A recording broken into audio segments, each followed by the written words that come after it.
Baik, bismillahirrahmanirrahim. Assalamualaikum warahmatullahi wabarakatuh. Perkenalkan, nama saya Rahmi dengan NIM S1S12027 dari kelas C dengan Prodi Teknik Informatika Fakultas Teknik Universitas Haloleo. Adapun tujuan saya membuat video ini adalah untuk memenuhi salah satu tugas dari mata kuliah struktur data yang dibimbing oleh Bapak Adha Mansur Sajia. Langsung saja, di sini saya akan menjelaskan materi tentang Introduction to Python Programming atau pengenalan pemrograman Python pada struktur data dan algoritma. Oke, adapun topik yang akan menjadi pembahasan pada video kali ini yakni ada dua, yakni Revisiting Basics atau meninjau ulang dasar-dasar dan Advanced atau lanjutan. Nah, pada dasar-dasar ini kita akan membahas yang pertama Python Objects, Identifiers atau objek Python yakni pengenal.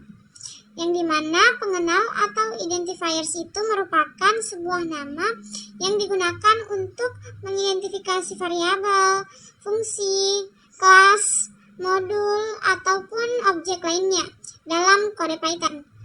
Kemudian yang kedua itu ada sequence types yang terdiri dari list, tuple, sets, string.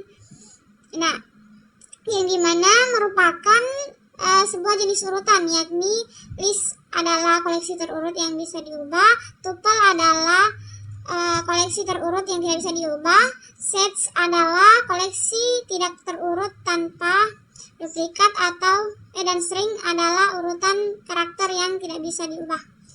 Selanjutnya ada dictionary class atau kelas dictionary atau kelas kamus, yakni koleksi pasangan kunci dan nilai yang biasa kita kenal dengan key and value.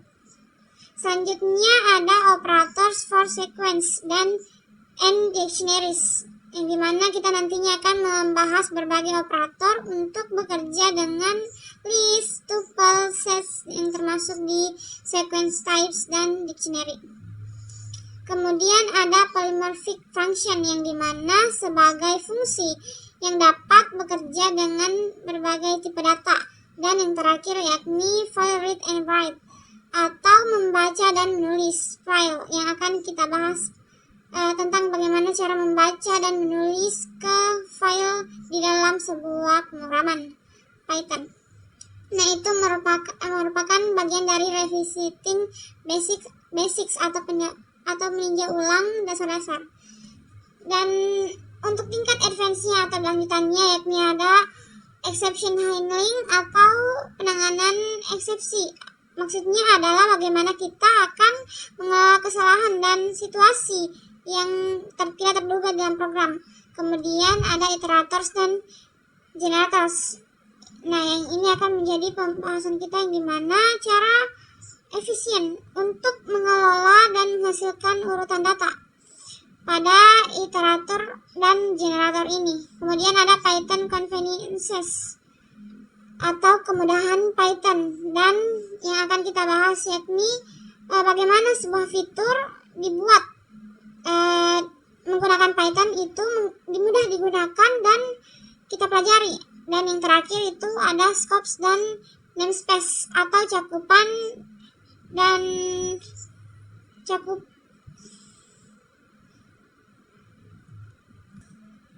Dan yang terakhir ada scopes and namespace atau cakupan dan namespace, yakni bagaimana sebuah variabel dan fungsi itu dikelola dalam berbagai bagian program. Oke, itu yang akan menjadi topik pembahasan kita pada video ini. Kita masuk ke bagian introduction. Nah, sebelum kita masuk ke dalam topik pembahasan, terlebih dahulu kita akan masuk ke bagian pendahuluan atau introduction. Nah, yang pertama, what is Python? Atau apa sih itu Python?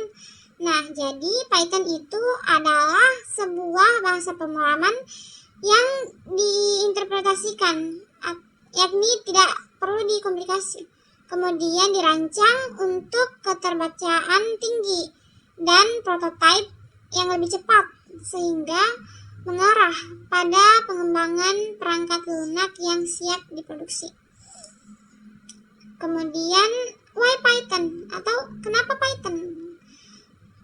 Terdiri dari 4 di sini. Alasannya yang pertama, works on multiple platforms, yakni platformsnya itu independen. Maksudnya seperti Python itu berjalan di banyak platform seperti Windows, Linux, and Mac dan another.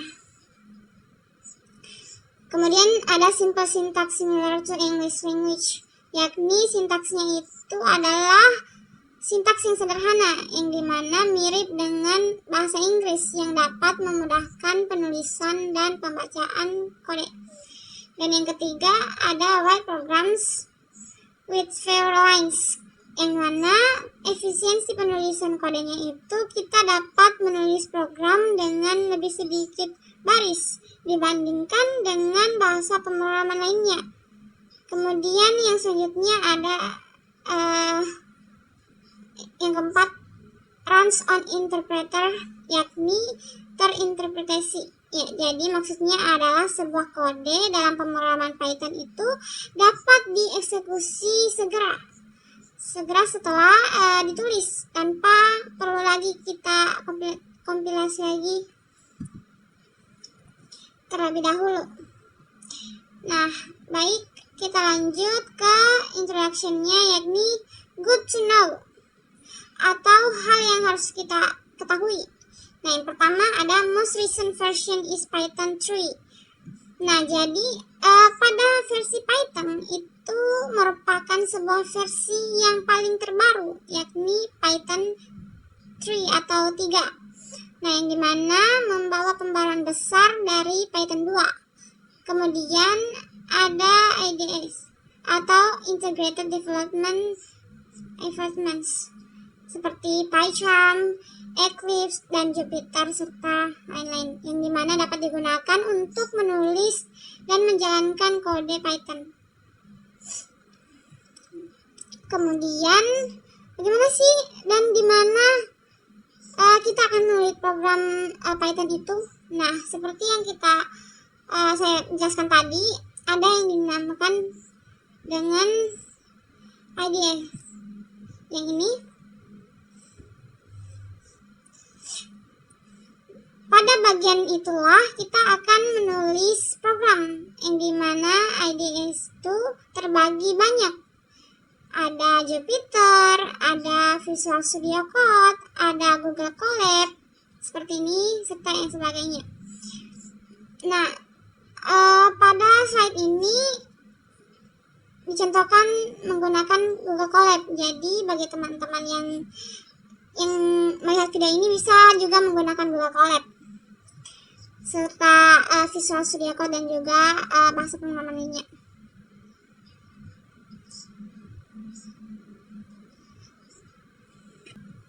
Nah, pada contoh dari pengimplementasian saya di sini, saya akan menggunakan Visual Studio Code. Baik, kita lanjut. Di sini ada Python Introduction atau pengenalan Python. Nah, di sini terdiri dari beberapa bagian, yakni yang pertama an interpreted programming language. Jadi bahasa pemrograman itu sudah yang terinterpretasi, yakni maksudnya adalah kode pada pemrograman Python itu dieksekusi secara baris demi baris. Nah, selanjutnya tanda yang ini, tanda pagar ini is used for inserting comments. Maksudnya dengan menggunakan tanda pagar pada pemrograman Python itu maksudnya adalah kita memberikan sebuah komentar. Mungkin bisa kita langsung coba. Kita buka Visual Studio Code kita. Bisa kita berikan tanda pagar. Ini komentar. Jika kita jalankan, maka tidak akan terdapat apa-apa, walaupun kita sudah menuliskan sebuah tulisan di sini. Namun kita berikan tanda pagar ini, maka akan didefinisi oleh sistem itu adalah sebuah komentar yang tidak akan ditampilkan pada saat kita jalankan program ini. Kemudian yang ketiga, menggunakan tanda petik 2 sebanyak 3 kali, atau bisa juga tanda petik 1 sebanyak 3 kali. Seperti ini.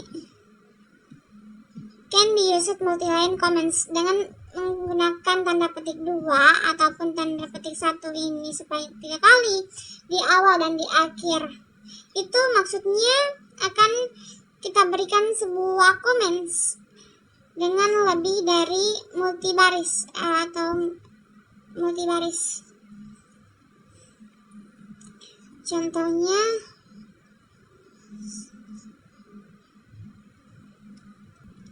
jadi misal seperti ini.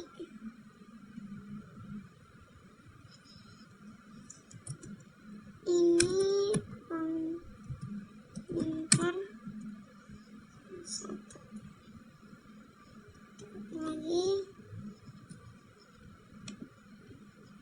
Ini komentar 2, ini komentar 3. Nah, untuk memberikan komentar dengan cara yang ini menggunakan multi-line comments, maka kita akan awali di bagian atas ini menggunakan tanda petik 1 maupun tanda petik 2 sebanyak 3 kali.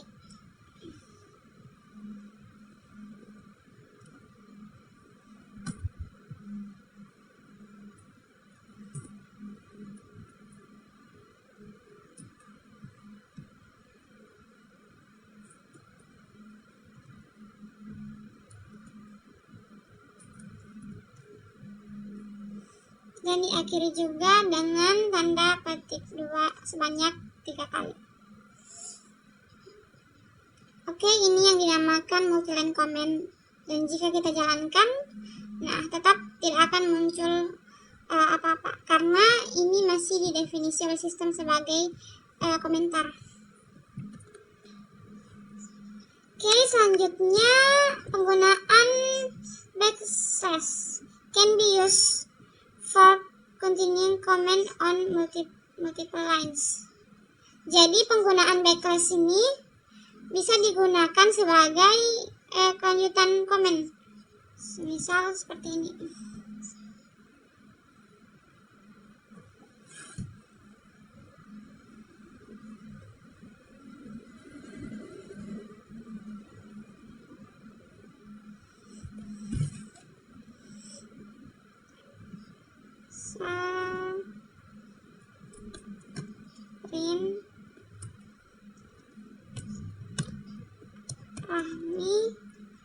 Dan kita masih ingin melanjutkan sebuah string lagi, tapi dengan nama yang berbeda. Nah, namun kita tidak perlu lagi menuliskan print keduanya lagi, seperti ini. Nah, caranya itu adalah dengan kita gunakan backslash. Seperti ini. Kemudian kita tentukan apakah kita masih mau lanjut memprint sesuatu di bawahnya. Nah, misal kita berikan dengan n ini. Ini maksudnya itu new line. Jadi setelah Rahmi ini nanti dibuat baris baru atau new line. Kemudian kita lanjutkan lagi dengan apa yang ingin kita print selanjutnya. Misalnya Syukra. Nah, kurang lebih seperti ini. Dan jika kita jalankan,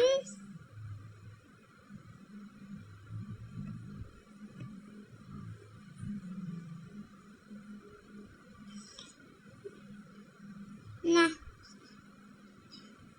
akan jadi seperti ini, Rahmi Syukra.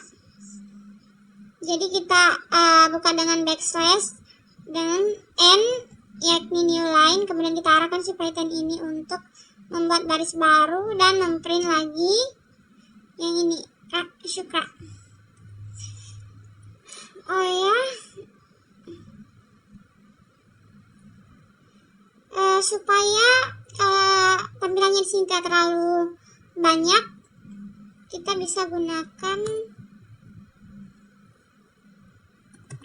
import os.system.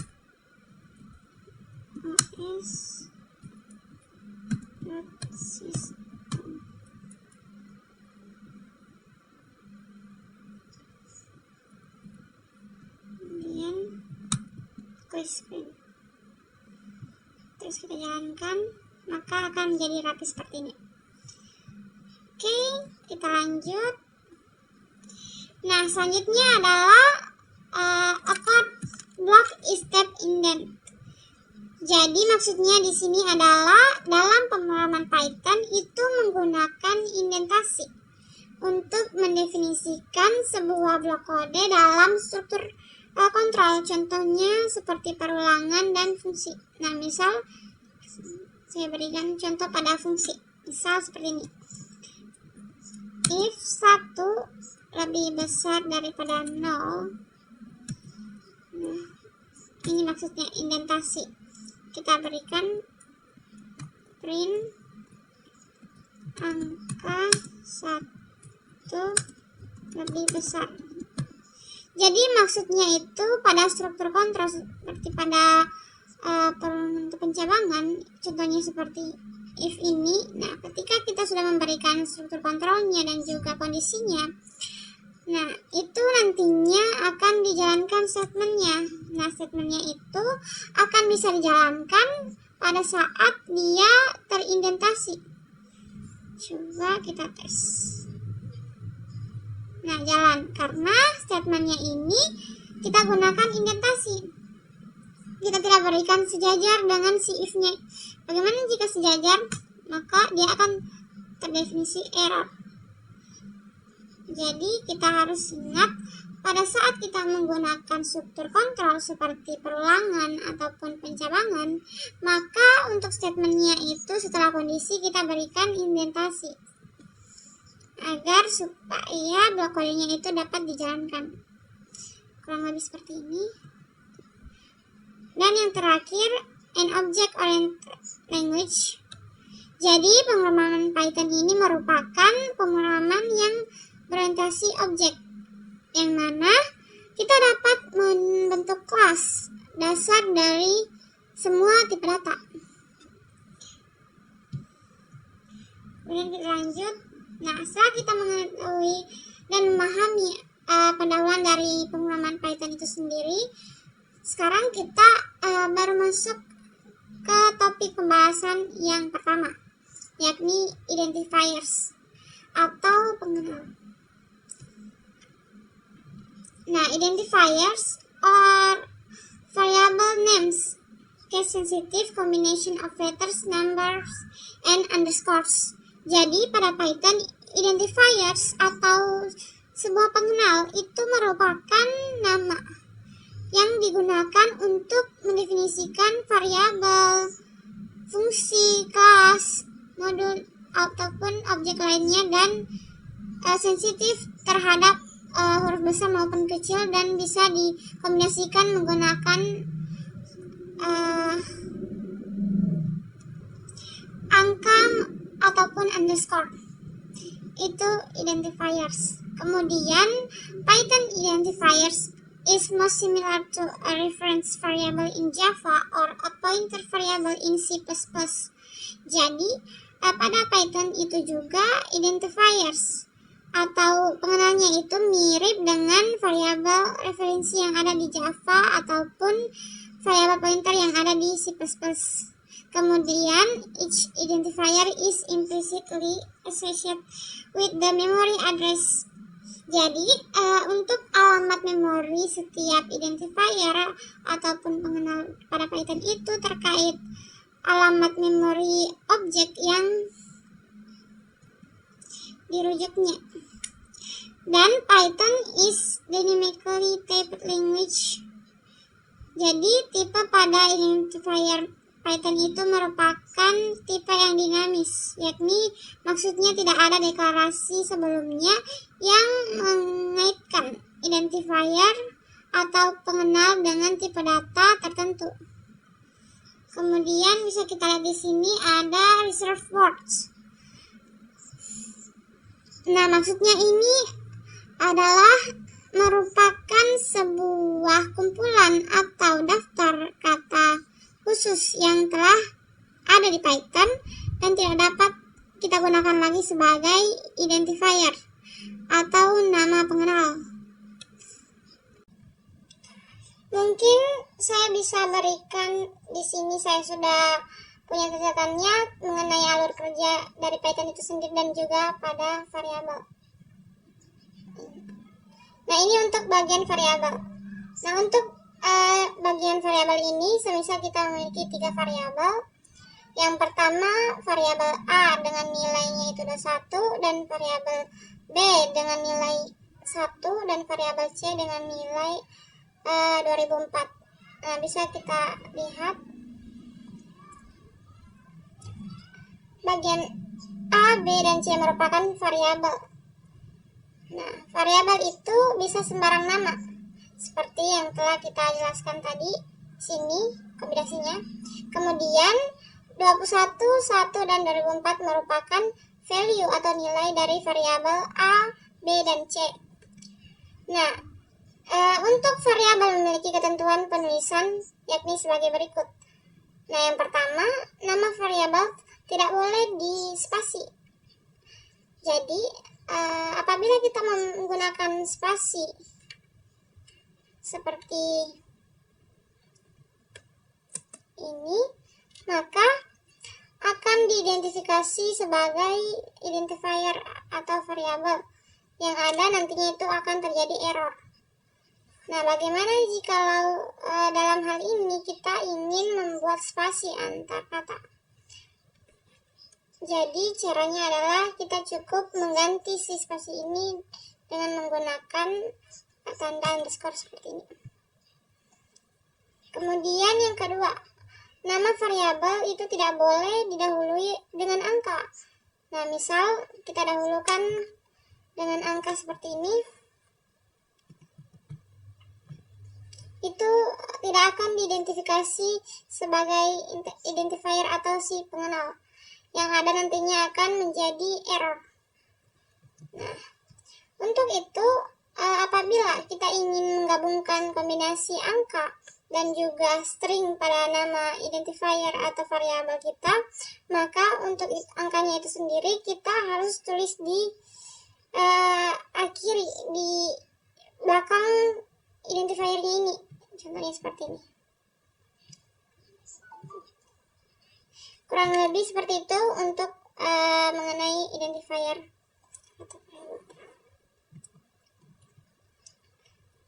Kemudian kita lanjut. Sekarang bagaimana sih caranya creating and using objects atau membuat dan menggunakan objek. Nah, yang pertama, create a new instance of a class atau instantiation. Atau maksudnya itu kita harus membuat sebuah instance baru dari kelas, yang dimana Python literals for designating new instance, atau maksudnya itu kita merujuk pada instance baru. Contohnya seperti ini.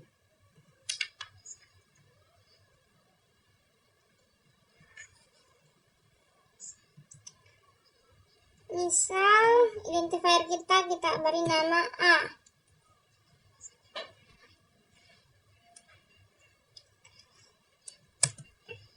Kemudian dengan nilai 100. Nah, jadi si A ini selain variabel juga merupakan objek. Objek yang memiliki value. Jadi objeknya A, kemudian value-nya itu 100. Selanjutnya kita gunakan alias. Nah, alias assigning a second identifier, yang maksudnya adalah kita tetapkan pengenal atau variabel kedua untuk objek yang telah ada. Nah, misal seperti ini. Kita punya objek kedua itu dengan nama B. Untuk B itu nilainya kita berikan si objek A ini. Jadi di sini B sama dengan A. Nah, apabila kita jalankan, kita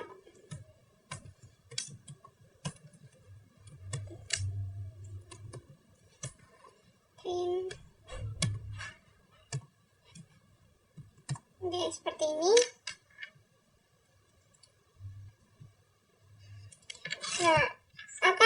tampil 100. Kenapa? Karena kita sudah definisikan di sini. B itu sama dengan A. Nah, di mana B ini bertindak sebagai alias, atau alias di sini maksudnya itu kita tetapkan pengenal atau variabel kedua untuk objek yang telah ada. Nah, objek yang telah ada itu adalah si A ini dengan value-nya itu 100, sehingga pada saat kita print B maka akan tampil hasilnya adalah 100. Nah, selanjutnya Python supports various ways of calling methods. Jadi Python itu sendiri mensupport atau mendukung pemanggilan sebuah metode. Contohnya seperti ini. Sort, kemudian data, yang dimana menjadi standard call to methods, atau function. Kemudian kita akan pelajari ini sebentar. Ini juga merupakan sebuah metode. Untuk keduanya ini akan kita bahas dalam beberapa topik ke depannya. Selanjutnya types of methods. Di mana di sini ada asesor dan mutators. Di mana untuk asesor sendiri adalah pengembalian informasi tentang keadaan suatu objek, tetapi tidak dapat mengubah keadaannya. Di mana untuk asesor sendiri ditandai dengan adanya get dalam sebuah fungsi. Sedangkan mutator adalah perbaharuan metode, di mana pada mutator ini kita dapat mengubah status objek yang ditandai dengan adanya set. Nah, misal di sini ada sebuah class student. Kemudian dalam class student kita terdapat fungsi get, di mana fungsi ini dapat mengembalikan sebuah informasi yang mana sudah sudah diinputkan terlebih dahulu di dalam kelas di dev init, seperti nama, kemudian umur, dan juga no sub atau nomor substansi atau apa gitu. Kemudian pada get ini kita dapat memberikan nilai, atau kita dapat mengubah status objeknya, di mana di sini kita menggunakan parameter self dengan nama, di mana ini bernilai sebagai sebuah, di mana untuk name ini berubah menjadi sebuah nilai. Kemudian di sini nantinya kita bisa menginputkan nilai-nilai tersebut. Kemudian di sini ada kelas immutable, di mana kelas ini tidak dapat dirubah. Jadi setiap objek dari kelas tersebut memiliki nilai yang tetap pada saat instansi yang selanjutnya tidak dapat diubah. Contohnya itu kelas float, integer, boolean, dan juga string. Ada beberapa tipe data urutan. Ada beberapa tipe data dalam sequence type class. Ada list class, ada tuple, ada string, dan juga ada set atau frozen set. Nah, kita bahas terlebih dahulu mengenai list class. Jadi list adalah struktur yang referensial karena secara teknis menyimpan serangkaian referensi ke elemen-elemennya. Daftar adalah urutan berbaris array dan diindekskan dengan nilai 0. Jadi daftar dengan panjang n memiliki elemen yang diindeks dari 0 hingga n kurang 1, yaitu inklusif. Mungkin untuk lebih jelasnya ya, kita berikan contoh di akhir pembahasan yang ini supaya kita lebih fokus dalam pembahasannya dulu. Jadi kemudian Python menggunakan karakter tanda tutup kurung siku dalam menetapkan bahwa dia adalah sebuah sequence yang berbentuk list sebagai pembatas literal daftar. Jadi untuk kurung siku sendiri, misalnya kita gunakan satu pasang kurung siku berarti itu satu daftar. Kemudian kita bisa menambahkannya juga. Kemudian daftar kita bisa menggunakan konstruktor dalam kurung untuk menghasilkan daftar kosong secara default. Namun, konstruktor akan menerima parameter apapun yang bersifat irritable. Jadi kita bisa menggunakan perubahan atau memasukkan sebuah data di dalam list ketika kita menggunakan konstruktor ini atau tanda kurung biasa. Kita bisa menggunakan remove, append, dan juga insert. Daftarnya itu list adalah daftar yang bisa berubah, di mana elemennya dapat ditambahkan ataupun dihapus dari urutan yang telah ditetapkan. Kita masukkan sebuah contoh. Misalnya di sini ada sebuah kelas buah.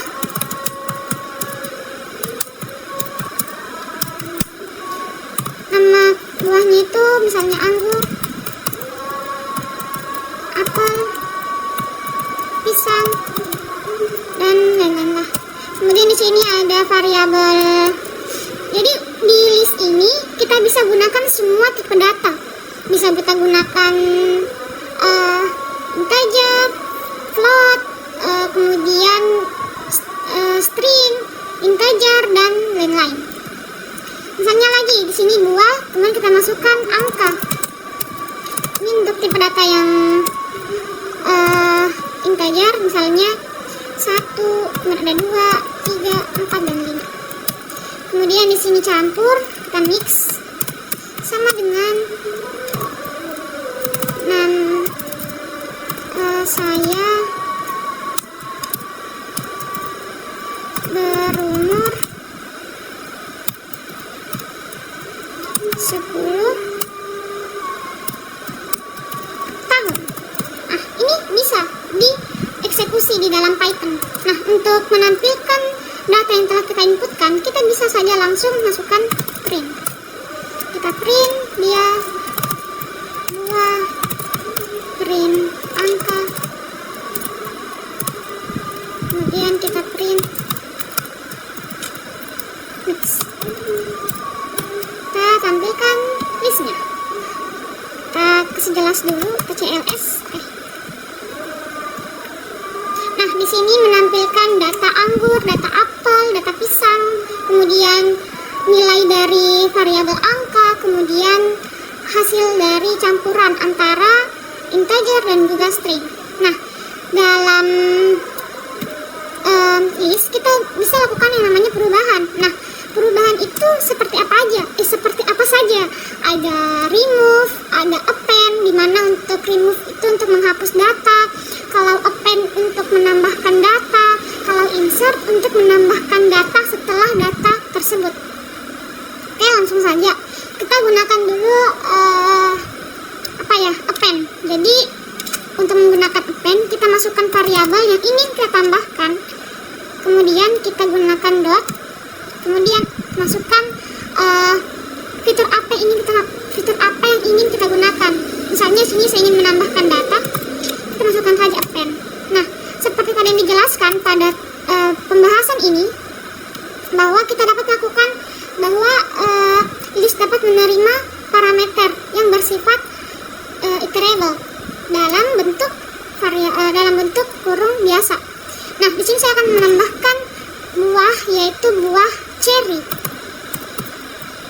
Kemudian pada saat saya running, di sini kan awalnya saya hanya masukkan 3 buah parameter, ada parameter anggur, apel, dan juga pisang. Nah, di sini saya tambahkan dengan menggunakan fungsi append. Kita lihat hasilnya. Nah, di sini telah tertambah sebuah data baru, yaitu data cherry.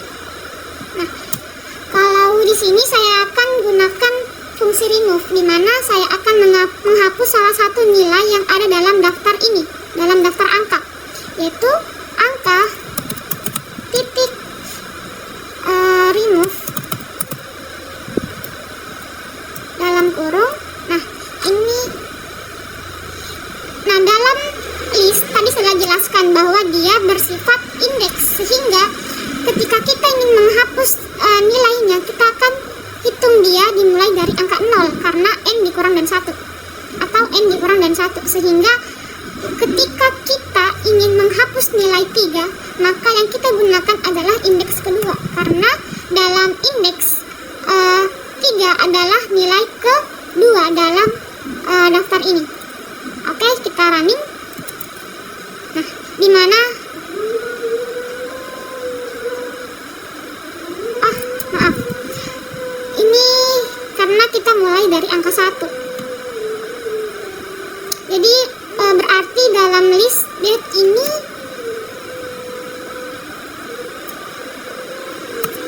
karena ini kita ini bukan berdasarkan indeks, kecuali ketika kita ingin memasukkan nilainya seperti ini. Di sini misalnya 3, maaf tadi ada kesalahan, saya lupa. Nah, kecuali seperti ini akan bersifat seperti indeks atau terbalik. Oh iya, kayaknya terbalik deh. Nah, ini kita gunakan kurung biasa. Error ya.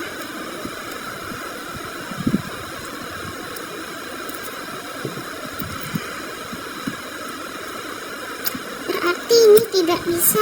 Oh, ini untuk melakukan remove, berarti dia langsung saja disebutkan angkanya berapa yang ingin dihapus, bukan melalui indeks.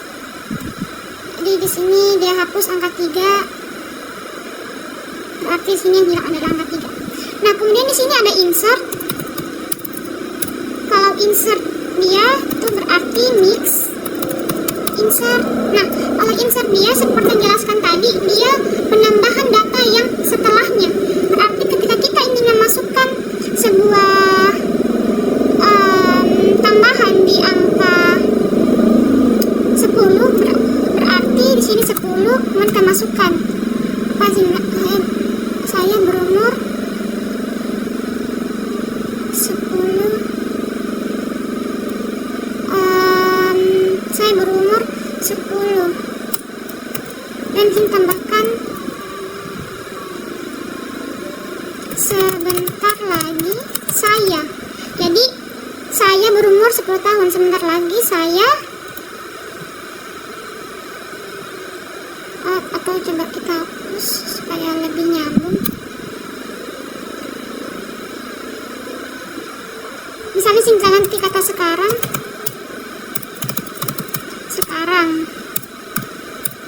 Nah, sini kita akan tambahkan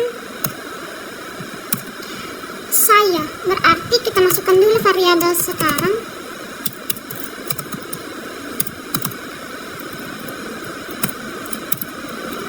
Dan di sini kita tambahkan data saya. Nah, ini data yang akan data awalnya dan ini data penambahannya. Coba kita run.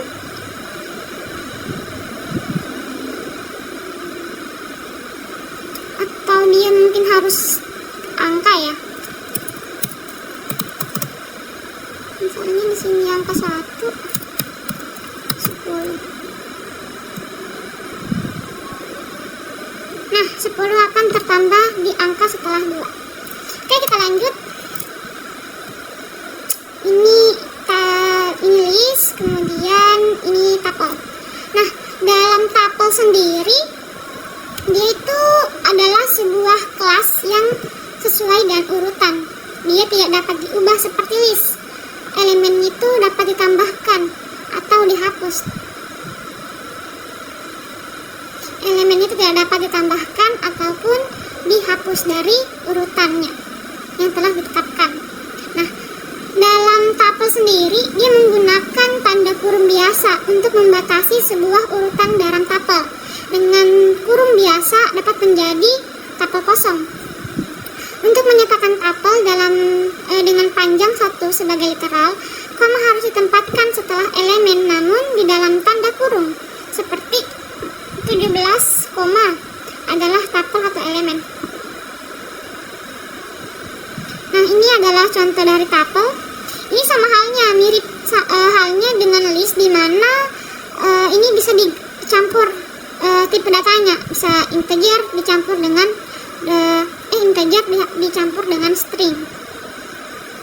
Kemudian ini untuk pengindeksan atau pemanggilan data ke berapa.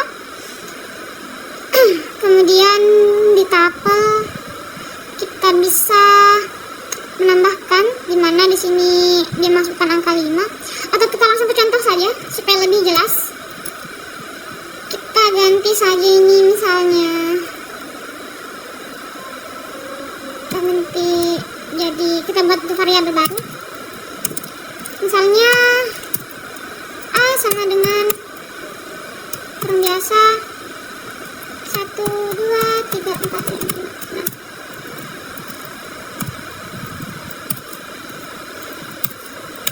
kemudian B kita masukkan untuk kita data string saya, dia,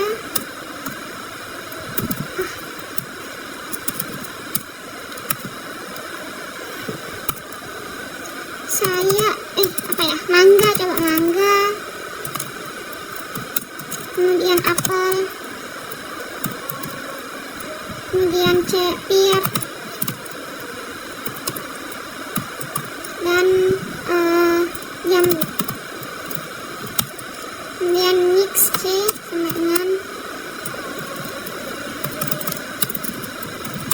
saat ini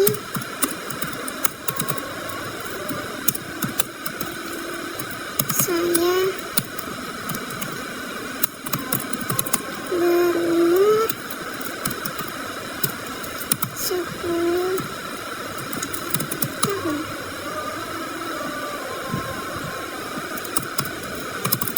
Print A, print B,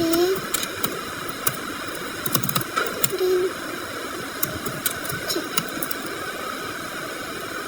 Nah, di sini tampil sebuah urutan di mana ada 1, 2, 3, 4, dan 5. Nah, ketika kita ingin menampilkan hanya sebuah beberapa data saja, kita bisa gunakan indeks. Ini kita fungsikan indeks, berarti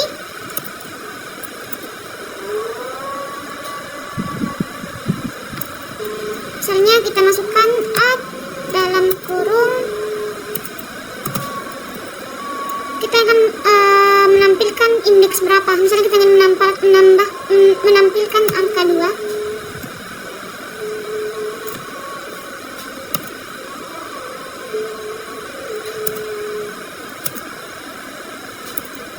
misal kita hanya ingin menampilkan variabel A pada urutan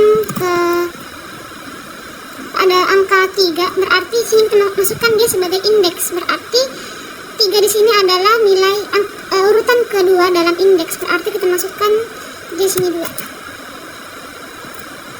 Maka yang tampil adalah 3.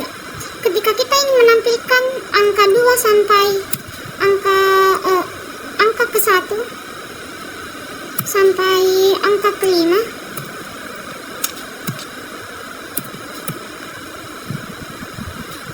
maka yang tampil hanyalah angka 1, 2, dan 3, karena angka terakhir tidak akan terhitung karena n dikurang dengan 1, kecuali kita masukkan atau kita tambahkan di sini angka 5, baru dia bisa tetap semuanya.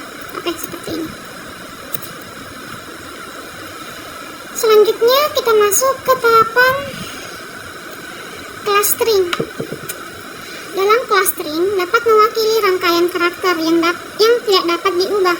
Contohnya di sini ada hello, jangan khawatir. Kemudian di sini ada namanya multi-line comment. Seperti ini, multi-line comment. Dimana ini adalah sebuah komen yang ada di dalam bahasa Python. Ketika kita menggunakan kedua ini, maka inputan yang telah kita buat itu akan menjadi komentar. Kemudian karakter individual dari string dapat diakses menggunakan operator list atau tanda kurung siku. Ini mungkin sama halnya dengan yang sebelumnya tadi, atau pengindeksan di bagian tuple, dimana ketika kita ingin mengakses sebuah variabel, kita hanya perlu membutuhkan pengindeksan di mana nilainya akan dikurang dari 1. Misal di sini kita buatkan untuk konten saja.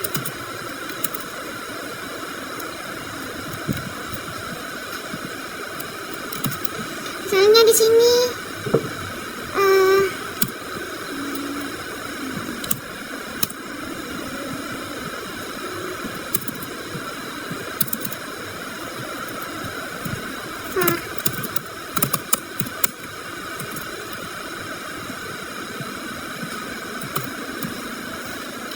nah, di sini saya ingin menampilkan hanya kata adalah, berarti kita print, kita masukkan nama variabelnya, kemudian kita masukkan indeksnya. Di sini 0, 1, 2, 3, 4, 5, 6, 7, 8, 9, 10. Di sini jadi spasi dalam indeks itu terhitung sebagai nilai 1. Sehingga karena tadi dimulai dari 6, kita mulai dari 5 sampai untuk nilai perbandingan yaitu 5.2 dan akhirannya itu berapa. Misalnya akhirannya itu adalah 511. Coba kita running. Nah, di sini mungkin tidak jelas ya. Nah, kita running. Di sini yang tampil adalah kata adalah karena sesuai dengan indeksnya, di mana indeks adalah berada dari angka indeks 5 sampai dengan angka indeks 11.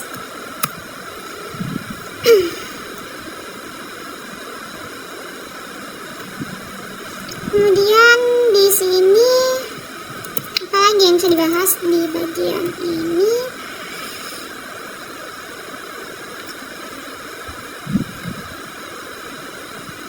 Jadi kemudian ada tanda seperti ini yang tadi saya jelaskan, di mana dalam string itu tidak bisa digunakan tanda seperti ini.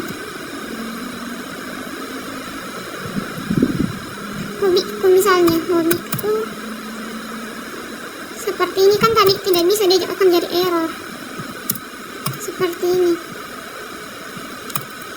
Maka caranya adalah dengan menambahkan backslash di dalam sebuah variabel agar ini terbaca sebagai sebuah variabel. Kemudian di sini ada kelas dictionary, di mana seperti yang tadi saya jelaskan sebelumnya, kelas dictionary ini membutuhkan sebuah key dan value di dalam nilainya, di mana key adalah atau saya contohkan saja.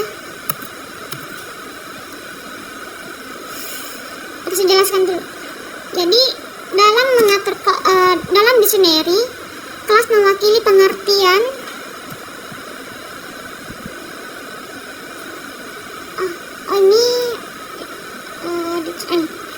jadi dalam dictionary kumpulan kunci berbeda ke nilai yang terikat, di mana literal kamusnya juga menggunakan kurung kurawal.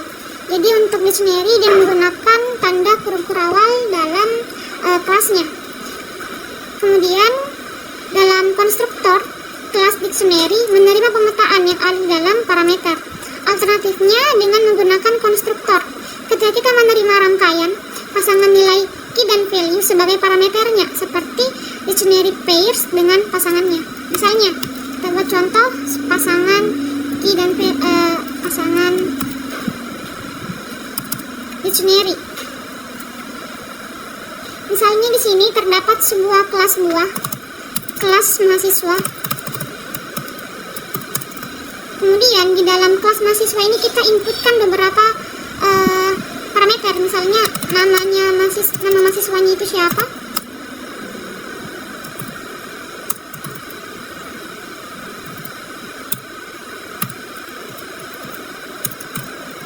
namanya adalah Anto,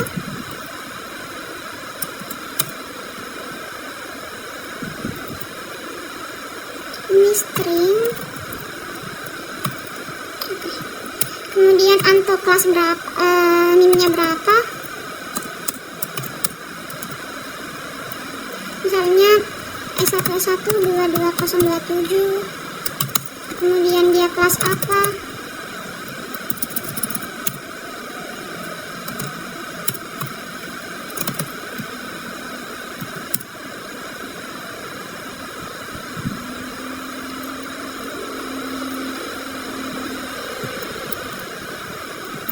sini kita kurang. Oke.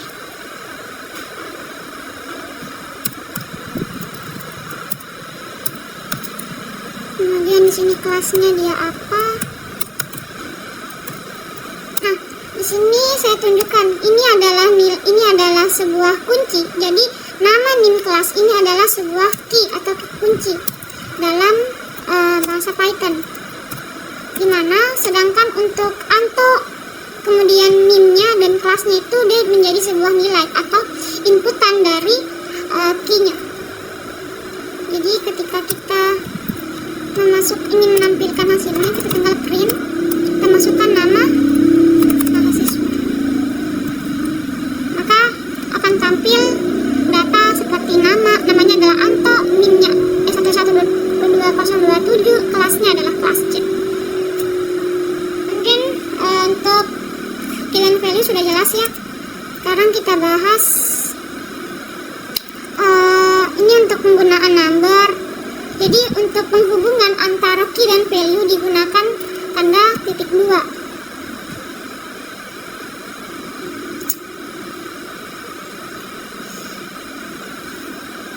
Mungkin ini sudah kita bahas. Kita lanjut ke expression, operator, dan precedence, di mana di sini ada 5 item, ada logical operator seperti not, and, dan juga or.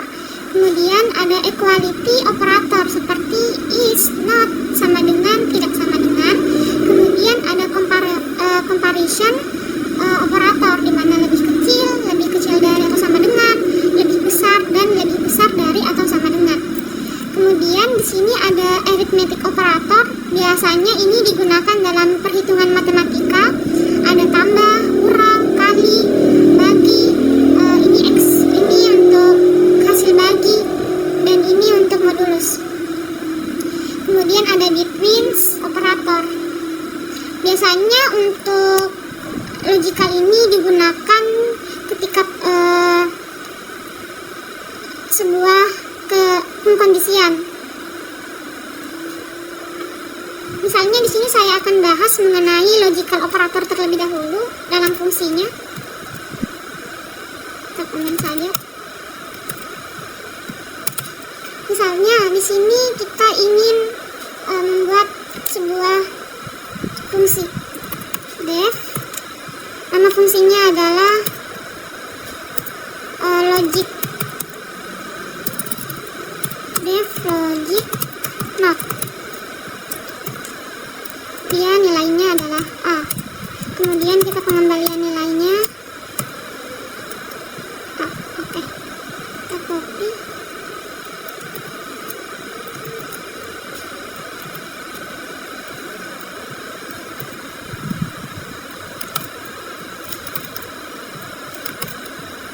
Kita ganti di sini jadi not, kemudian and, di sini or. Untuk and dan or kita masukkan dua buah nilai A and B, kemudian A or B.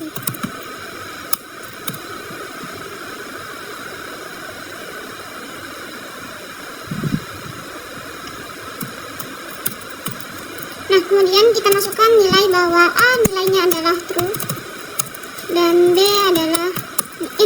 nilainya adalah false. Kita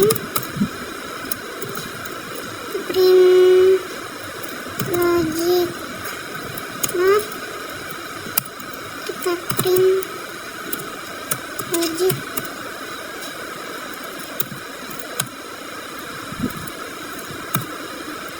and, dan di sini kita print logic or. Oke, setelah itu kita running.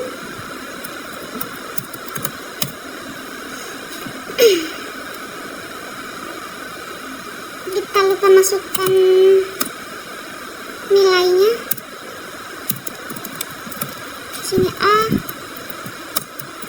di sini A, B.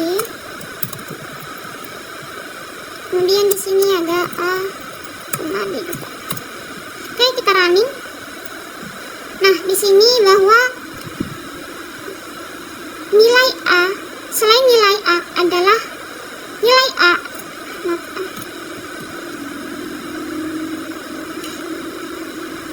nilai A adalah nilai yang true. Selain dari nilai A, bukan, dia tidak true. Kemudian nilai A dan B adalah nilai yang false. Kemudian A atau B adalah true. Oke, kemudian untuk equality ini biasanya digunakan dalam pengkondisian. Misalnya if else, jika jika nilai sama dengan 100, maka kalau Python tidak berubah ya, maka nilai sama dengan 100, maka print jika nilai sama 100, maka nilainya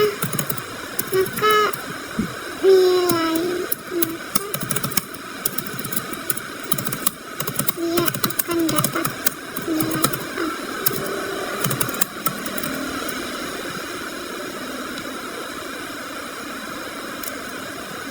Running. Nah, jadi ketika nilainya di sini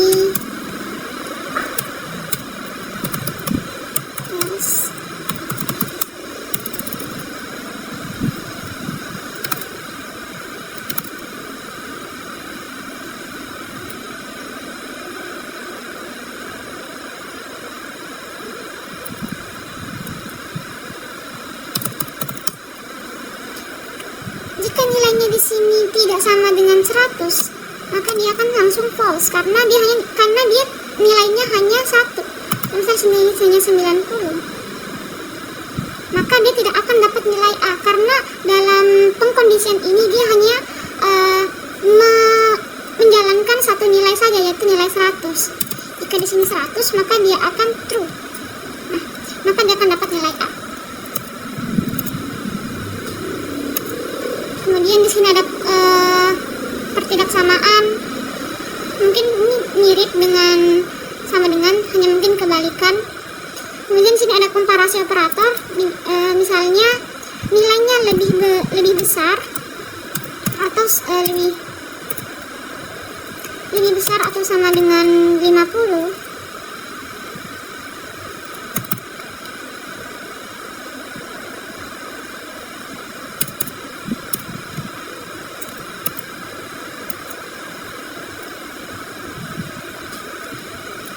Dan di sini nilainya adalah 60.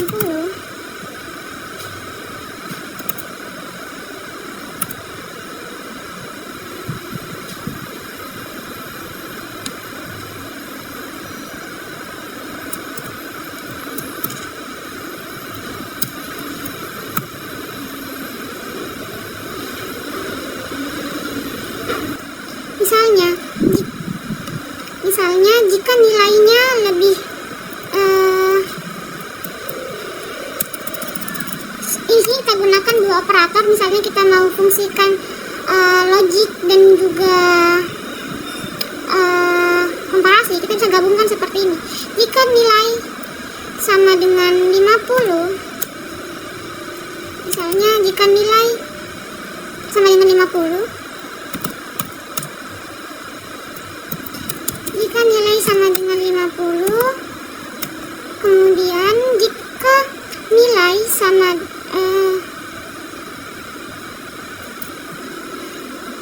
sekarang kita lanjut ke sequence atau operator sequence atau urutan. Python bergantung pada pengindeksan 0, di mana ada baris, sehingga barisan dengan panjang n memiliki elemen yang diindeks dari 0 hingga n kurang 1 adalah inklusif. Python juga mendukung penggunaan indeks negatif yang menunjukkan jarak akhir rangkaian. Misalnya, kita ingin mengambil urutan akhir, kita menggunakan tanda minus 1, berarti nilai terakhir dari sebuah daftar ataupun urutan. Jika kita menggunakan indeks -2 berarti 2 terakhir dari urutan. Kemudian di sini ada mengiris atau slicing, di mana interval setengahnya terbuka. Contohnya, ada 3 slicing 8 akan menunjukkan urutan yang berikutnya yang mencakup 5 indeks, yaitu 3, 4, 5, 6, dan 7. Jadi nilai terakhir tidak dapat diambil. Semua urutannya menentukan operasi perbandingan berdasarkan urutan leksikografisnya. Melakukan perbandingan elemen demi elemen hingga perbedaan pertama ditemukan, misalnya 5, 6, dan 9 lebih kecil dari 5, 7 karena entry pada indeks 1. Kemudian di sini ada S, di mana J adalah nilai indeksnya.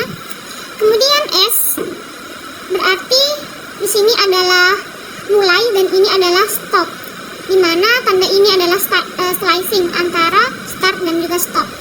Kemudian di sini ada start, stop, dan step, di mana start adalah mulai, stopnya akhiran, dan stepnya adalah langkah atau lompatan dari nilai tersebut. Misalnya di sini kita masukkan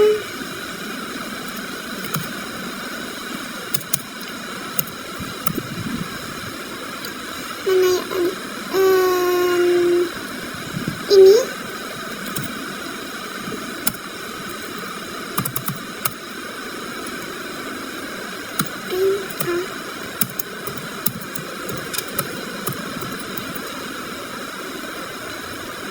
misalnya di sini kita mulai dari angka 0, kemudian kita stop di angka 3, di angka 10, perbandingannya adalah 2. Maka yang tampil adalah 2, 3, dan juga 5. Kemudian di sini ada concatenate dari sequence atau urutan. Ini biasanya digunakan untuk penambahan. Kemudian ini untuk adalah times untuk dalam perulangan for. Kemudian ada fall ins, containment check, dan not in adalah non containment check. Kemudian di sini nilai S sama dengan T, di mana di sini untuk S tidak sama dengan T atau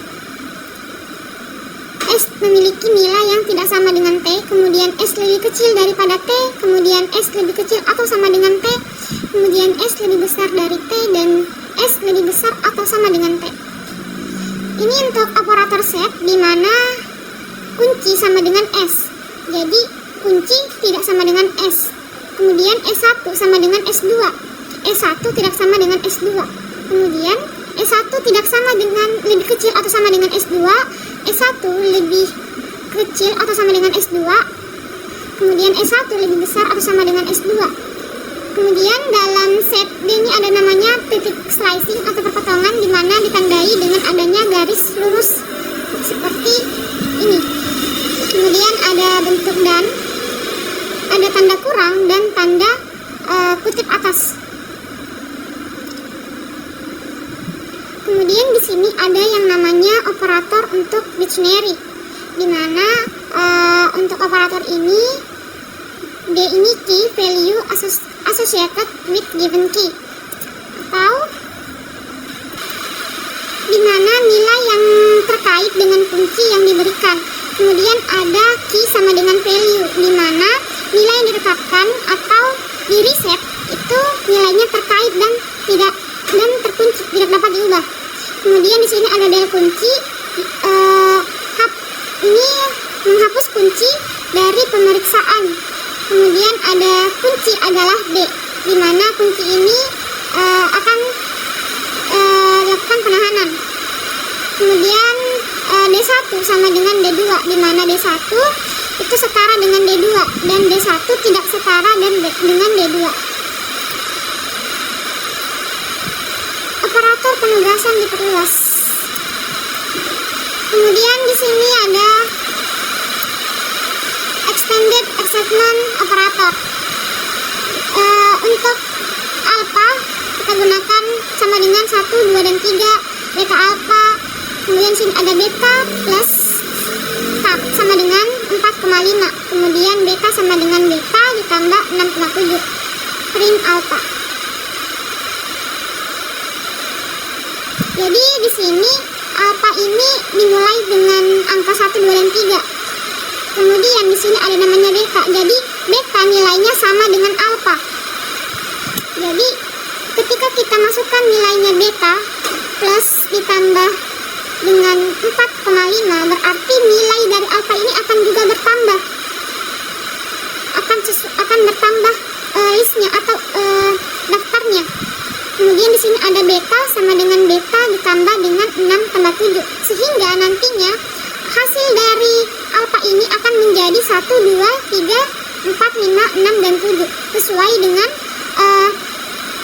penambahannya, dimana alpha ini walaupun bukan variabel alpha yang ditambah, tetapi secara tidak langsung nilai alpha ini sudah sama dengan nilai beta, sehingga apapun yang terjadi pada nilai beta akan mempengaruhi nilai pada alpha.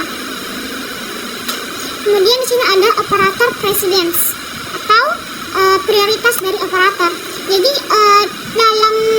kalau misalnya dalam matematika atau operator koncatenate, itu perhitungan matematika kan dimulai dari yang tertinggi adalah tanda kurung, kemudian tanda kali, bagi, tambah, dan kurang. Begitu halnya dengan operator precedence, di mana dia lebih mengutamakan ada operator yang lebih diutamakan dari operator yang lainnya, sehingga operator yang prioritas tersebut akan berada di urutan awal untuk dieksekusi ataupun akan diproses seperti itu. Kemudian di sini ada control flow, di mana ada pengkondisian if, while, kemudian ada perulangan for, ada break, dan juga continue. Ini bentuk-bentuknya, di mana untuk if, first condition, kemudian pengembalian nilainya ada first body, kemudian elif, mungkin seperti ini.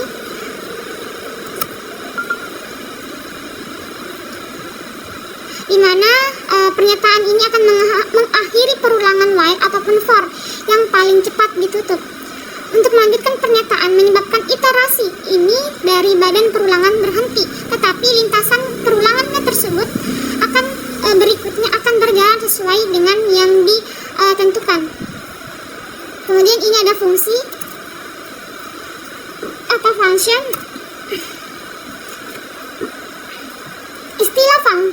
Istilah function digunakan untuk mendeskripsikan fungsi tradisional tanpa warganegaraan yang dipanggil tanpa konteks kelas tertentu, ataupun turunannya itu dari kelas tersebut, seperti B sama dengan sorted yang bernilai data. Kemudian di sini ada istilah metode, biasanya kita gunakan untuk mendeskripsikan fungsi anggota yang dipanggil pada objek tertentu menggunakan sintaks. Penyampaian pesan itu berorientasi objek atau OOP, seperti C sama dengan data.sorted. Pengidentifikasi yang digunakan untuk menggambarkan parameter yang diharapkan dikenal dengan parameter formal. Objek yang dikirim oleh pemanggil saat memanggil fungsi adalah parameter yang sebenarnya. Fungsi polimorfik, yaitu fungsi yang lebih dari satu kemungkinan tanda tangan panggilan, atau default parameter values. Nah, ini untuk parameter bawaannya, di mana di sini ada variabel default, di mana di sini ada variabel A, B sama dengan 15 dan C sama dengan 27. Pemanggilan yang valid adalah foo sama nilainya adalah 4,12,8. Kemudian di mana nilai ini dimulai dari angka 4 diakhiri oleh angka 12 dan perbandingannya adalah 8, maka hasilnya adalah 4. Defu A sama dengan 10, B sama dengan 20, dan C sama dengan 30. Kita bisa gunakan argumen posisi, di mana F5 dapat dieksekusi menjadi A5, di mana awalnya tadi di mana awal dari nilai A adalah 10, ketika kita gunakan foo maka akan terganti menjadi 5. kunci, di mana foo sama dengan foo mengganti nilai dari C dari 30 menjadi 5, sehingga nantinya bila def adalah A, B sama dengan 5 dan C. Nah, ini untuk bentuknya. Di sini ada fungsi def yang memilih fungsi def dari kemudian ada variabel count. Dalam variabel count ini ada dua atribut, ada data dan juga target. Kemudian pengembalian nilai atau n sama dengan 0.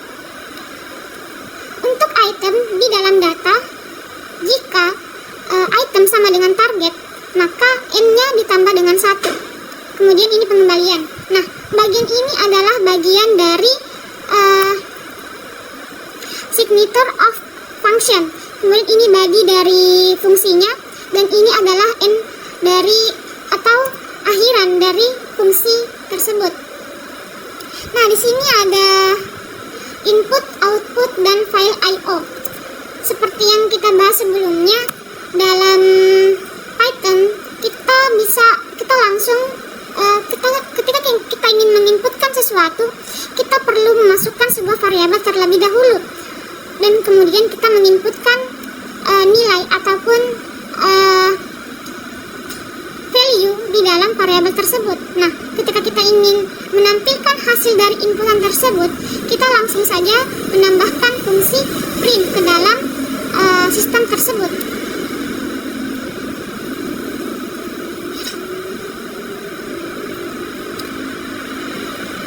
Dalam penanganan berkas, file adalah lokasi bernama disk yang digunakan atau disk atau flash disk, mungkin yang kita kenal sebagai flash disk, yang digunakan untuk menyimpan data secara permanen.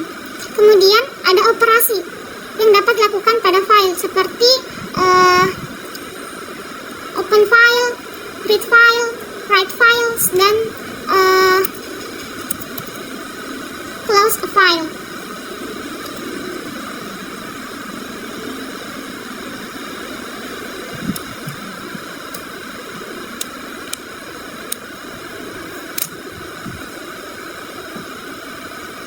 Ini adalah contoh yang digunakan dalam pembahasan ini, di mana F sama dengan open test.txt. Kemudian F membaca bahwa terdapat string hello di dalam ini. Kemudian ini pembukaan dari sistem, di mana ditandai dengan adanya open. Ini menulis isi dari sistem, kemudian ini menutup file sistem. Kemudian di sini ada command built-in function, mungkin seperti abstract, iterable. Biasanya data-data ini adalah fungsi bawaan dari Python yang umum. Ada abstract, ada iterable, ada integer, xy, dan objek. Dimana untuk abstrak sendiri itu digunakan untuk mengembalikan nilai yang absolut di suatu angka. Kemudian ada all atau ini sama fungsinya, dimana untuk mengembalikan nilai yang true di dalam sebuah boolean. Kemudian ada integer, ini untuk tipe data. Kemudian di sini ada calling syntax dan deskripsinya, di mana ada membaca daftar yang kosong, kemudian membaca nilai K, kemudian read line, ada read lines dan seek dan sebagainya. Sekarang kita masuk ke exception handling atau penanganan pengecualian. Nah, exception handling ini merupakan sebuah peristiwa yang terjadi selama eksekusi program itu mengganggu aliran jalannya atau aliran normalnya. Nah, penanganan pengecualian ini merupakan sebuah proses penanganan yang error dalam kesalahan runtime dengan baik. Hal ini mencakup dua tugas dari exception handling ini. Bisa berupa lemparan pengecualian yang sesuai. biasanya itu di rise ataupun di assert. Kemudian kita juga bisa menggunakan proses untuk menjalankan fungsi yang sesuai dengan menangkap pengecualian berikut seperti try, except, dan try, except block. Nah, ini untuk rise and exception. Di sini kita pada codingan ini kita diminta untuk mengimportkan sebuah library math ke dalam sistem. Kemudian kita masukkan fungsi def yang diberi sebuah variabel my_sqrt di mana bernilai x. Jika isintens tidak sama, maka akan terjadi pengecualian. Dan jika ini terbukti bahwa ini adalah pilihan, maka nilainya akan menjadi error. Kemudian kita pengembalian nilai math yang tadi. Misalnya di sini ada nilai 25, maka kita akan mencetak bahwa SQRT dari nilai tersebut adalah 25. Nah, untuk yang kedua di sini kita diminta untuk XQRT, di mana nilainya akan menjadi minus 25. Sedangkan di sini akan menjadi kelebihan dari numerik. Kemudian di sini try atau except block. Nah, dalam kode ini merupakan kode-kode yang mencurigakan yang dapat dimasukkan ke dalam blok atau except block dan digunakan dalam blok pengecualian. Untuk menangani hal ini, setiap jenis kesalahan yang berpotensi muncul dalam kode. Misalnya di sini kita diminta untuk try with your operation here. Exception 1, if there is exceptions, the xcut this block. Nah, maka hasil dari codingan ini akan menghasilkan bahwa integer again in years adalah min 25. Kemudian di sini menampilkan invalid response 25,2 dan enter your again in year 25. Selain itu kita bisa raise an exception, di mana kita bisa menggunakan penaikan kecuali menggunakan raise an exception dan check an exception. Mungkin codingannya seperti ini. Kemudian kita masuk ke tahapan assert atau fungsi yang ditegaskan. Di sini ada kelas-kelas, ada exception, ada attribute error, ada of error dan io error, index error, key error, di mana dalam setiap kelas-kelas ini adalah bentuk-bentuk fungsi yang ditegaskan dalam tipe. Kemudian ada iterator dan generator. Nah, apa sih itu iterator dan generator? Jadi, iterator sendiri adalah objek yang mengelola iterasi melalui serangkaian nilai. Jika saya adalah sebuah iterator, setiap panggilan ke fungsi bawaan berikutnya adalah nilai dari input tersebut, menghasilkan elemen berikutnya dari rangkaian yang sudah dibuat sebelumnya. Kemudian, dalam iterasi kita bisa menghentikan pengecualian dimunculkan untuk menunjukkan bahwa tidak ada elemen yang lebih lanjut atau yang ditambahkan. Sebuah objek dapat diubah. Objek yang menghasilkan iterator yaitu i sama dengan iter dalam kurung objek. Sedangkan generator adalah teknik yang paling mudah untuk membuat iterator dengan Python dengan menggunakan generator. Generator sendiri dapat memiliki beberapa perintah dan juga dapat mengeluarkan hasil, di mana iterator dan generator memberikan manfaat evaluasi yang lazy atau operator yang semu. Jika nilainya dihitung, jika diminta, seluruh rangkaiannya tidak perlu berada di memori pada satu waktu. Nah, ini ada contoh satu, di mana ini adalah contoh generator, ini generator kedua, dan ini adalah iterator. Dalam generator generator ini memiliki nilai yang lebih panjang.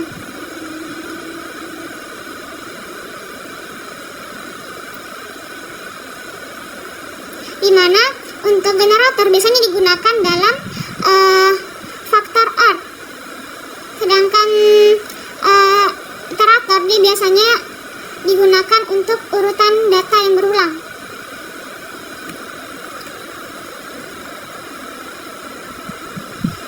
Kemudian di sini ada additional Python conventions, biasanya digunakan dalam conditional expression atau ekspresi bersyarat, di mana ekspresi bersyarat if conditionalnya adalah else. Kemudian ekspresi kedua, jika n lebih besar atau sama dengan 0, maka pengembalian atau parmnya adalah n. Namun jika hasilnya adalah false, maka parmnya adalah minus n dan pengembaliannya adalah foo.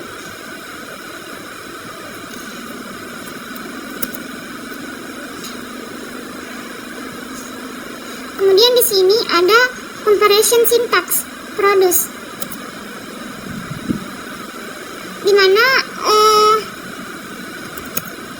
produce one series of values based upon the precision of another series, atau kita bisa menghasilkan satu rangkaian nilai berdasarkan pemrosesan rangkaian lainnya.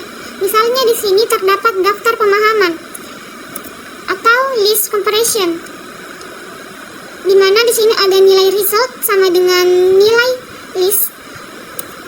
Untuk value atau untuk nilai dari iterable dapat dikondisikan, di mana result dapat ditambahkan menjadi nilai yang expression atau nilai yang bersyarat. Sedangkan squares, ketika nilai k kita range menjadi 1, n plus 1, maka squares akan ditambahkan sehingga nanti hasilnya adalah k dikalikan dengan nilai k sendiri.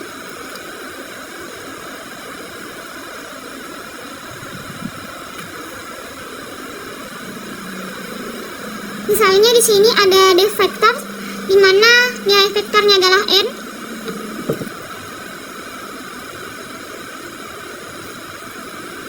Kemudian f, di sini f nilainya masih kosong. Kemudian for k in range 1 ditambah dan 1.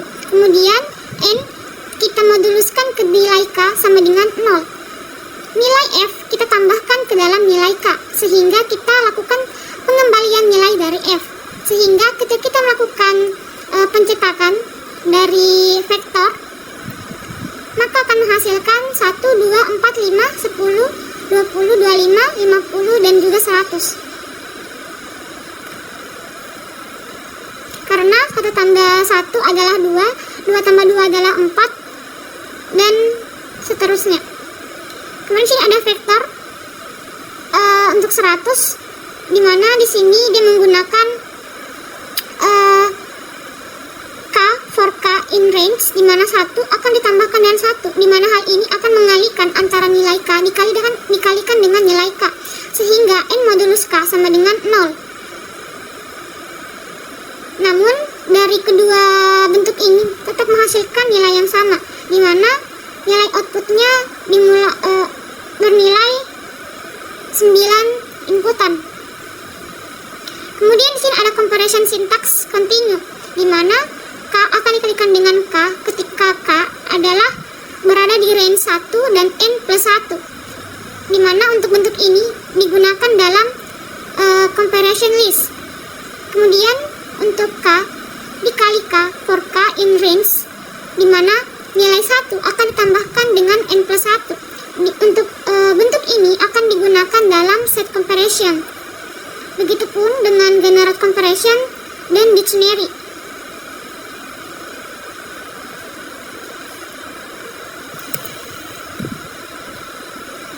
Sintaks generator sangat menarik ketika hasilnya tidak perlu lagi disimpan di dalam penyimpanan ataupun memori.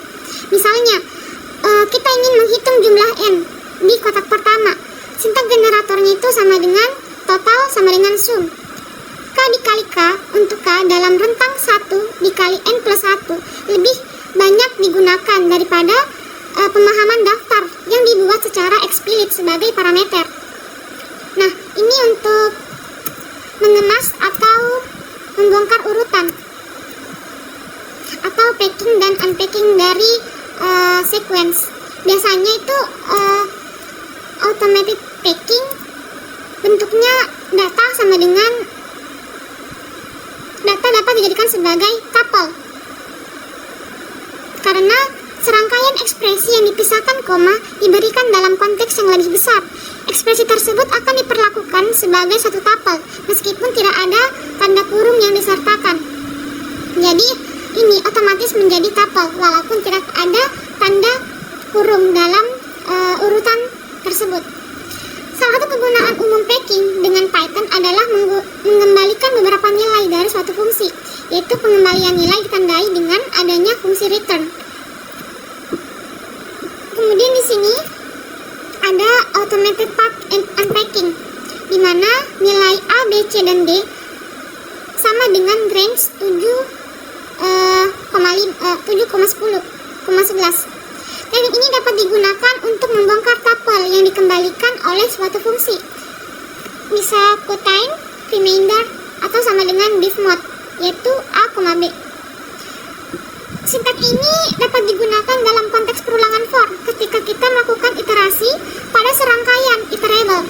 Untuk nilai X, Y itu di dalamnya itu bisa berupa list, dalam listnya itu berupa tuple, itu for K, V in mapping items.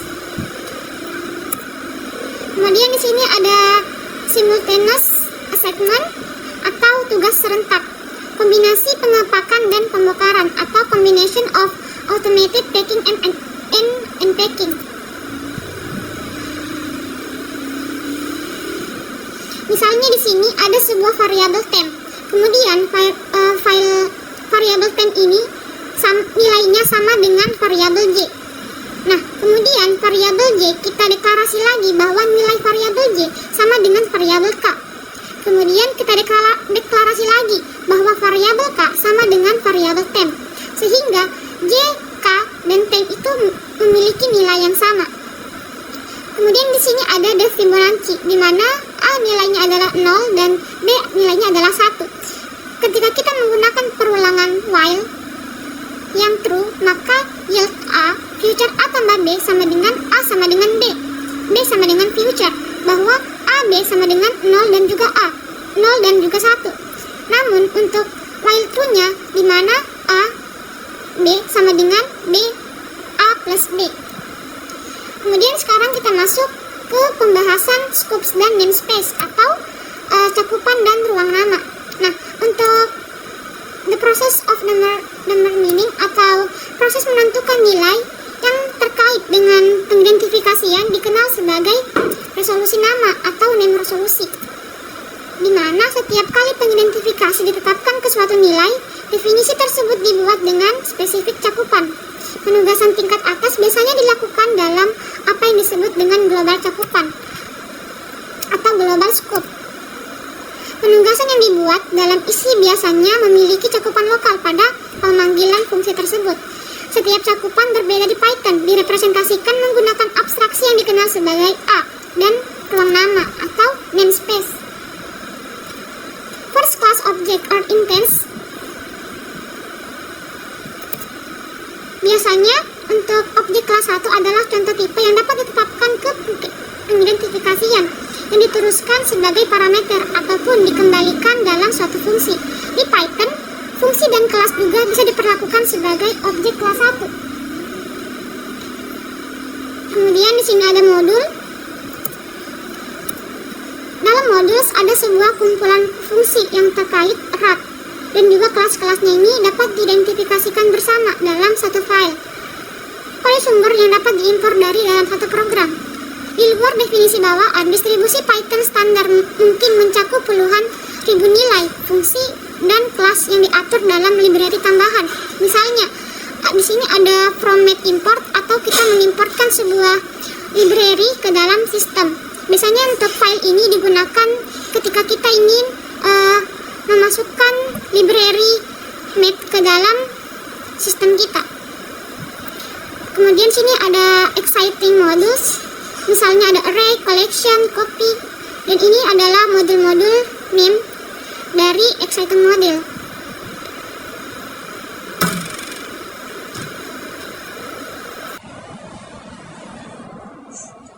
Baik, mungkin itu saja yang dapat saya sampaikan. Lebih dan kurangnya mohon dimaafkan. Wabillahi taufiq wal hidayah. Wassalamualaikum warahmatullahi wabarakatuh.